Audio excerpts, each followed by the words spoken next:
pero pilapil di karo gapawan to. Gapawan ta ano tubi. Gapawan ta siya. Grabe ta oh, karon dalom ito. Kanya delikado ta. Hindi karon kalawa ro tubi. Pero pamirta di karo sa tunga.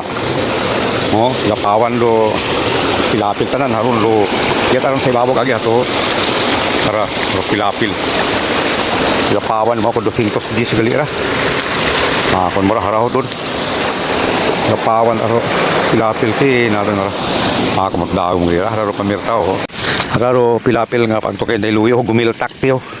Giltak, haro no giltak. Kita mo ring giltak. No. Kahaba haro no giltak ko. Ngani kon aray. Kung mga bukon di kararait. Mga what na kahoy bukuang alintigra. Giltak ko. Lagi taga sanana ko sang adlaw ay. Wala sa piya ko ay gumiltak. Pero anang paggiltak mata kapahaba. Nagapanugo kami ni Rudy sa pilapil. Ay kataas ro tubi. Nagapanugo kami sa awas nga tubi. Bon, sige ang rala nga sikmo. Karon daw dakop ni Rudy nga kagas-kagas sa pangatlo tara nga panugo. Ay kay na puno utaro mga panggay nga tunana. Susugpo ta to nga sa balde. Haraw pagiday. May ano may haw na pakaraho kay na. Pero dakop ang sugpo namon sa pagpanugo ay kung tawag gud ay uis. May uis man gali sa sugpo. Doon ko uis ay sa barko kang may uis man gali sa sugpo. May uis sa barko ay.